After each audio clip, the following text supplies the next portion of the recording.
এটা কি নতুন খবর নাকি? যারা খাওয়াচ্ছেন তাদের কারোর বাড়ির ছেলে মেয়েরা, ভাইপোরা, নাতিপুতিরা কেউ মিড ডে মিল নির্ভর সরকারি স্কুলে যান না, সব সিবিএসই স্কুলে যায়। তারা বার্গার খায়, স্যান্ডউইচ খায়, দামি কেক খায়, ক্যাডবেরি খায়, চকলেট খায়, ফলের জুস খায়। অতএব এটা তো পশ্চিমবাংলার কার্যত প্রান্তিক মানুষজন বা যারা সরকারি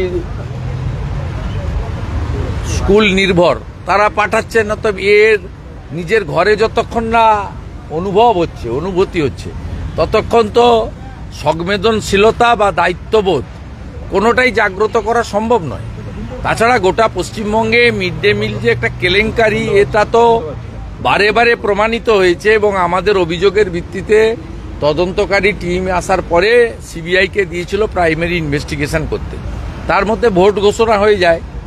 আমি আবার ধর্মেন্দ্র প্রধানজিকে ওই বিষয়টা তুলব যে মিড ডে মিলের সিবিআই তদন্তের অগ্রগতিটা কি।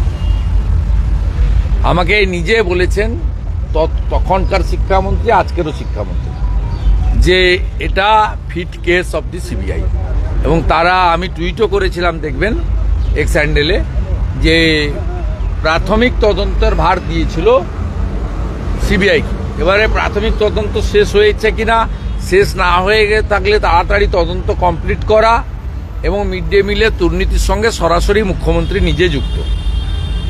মুখ্যমন্ত্রী যুক্ত এই কারণে, মুখ্যমন্ত্রী যখন হিঙ্গলগঞ্জে গেছিলেন কম্বল বিতরণ করতে 2023 সালে, সেই সময় তিনি মিড ডে মিলের টাকা থেকে উত্তর চব্বিশ পরগনা প্রশাসন 1,80,00,000 টাকা দিয়ে তার মিটিং এবং কম্বল কেনার ব্যবস্থা করেছিল। মুখ্যমন্ত্রী যখন 2022 সালে রামপুরহাটের বকটুইতে গিয়ে ক্ষতিপূরণ দিয়েছিলেন, সেই ক্ষতিপূরণের চেক রামপুরহাট 2 নম্বর ব্লকের জয়েন্ট বিডিওর সই করা মিড ডে মিলের অ্যাকাউন্টের চেক ছিল। মুখ্যমন্ত্রী যখন নেতাজি ইন্ডোর স্টেডিয়ামে করমণ্ডল এক্সপ্রেসের আহতদেরকে 20,000 টাকা করে চেক তুলে দিচ্ছিলেন অনুষ্ঠান করে, পাবলিসিটি করে, সেই চেকগুলো ভগবানপুর 1 নম্বর ব্লকের মিড ডে মিলের টাকা থেকে। তো এই দুর্নীতির সঙ্গে সরাসরি মুখ্যমন্ত্রী নিজে যুক্ত। তাই আমি বিষয়টা তুলে ধরব। আজকে যে ঘটনার পরিপ্রেক্ষিতে এতগুলো কথা বললাম, আমি অনুরোধ করব মিড ডে মিলের যারা সরকারি আধিকারিকরা কন্ট্রোল করছেন বা শিক্ষক শিক্ষিকারা পরিচালনা করেন, দয়া করে একটু যত্নশীল হন।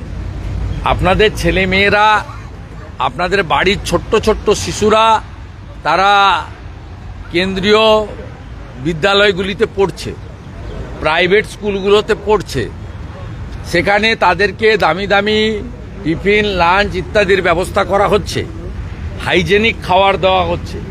দয়া করে এই ছেলে মেয়েগুলোকেও নিজের বাড়ির ছেলে হিসেবে মনে করে একটু দায়িত্বশীল হন।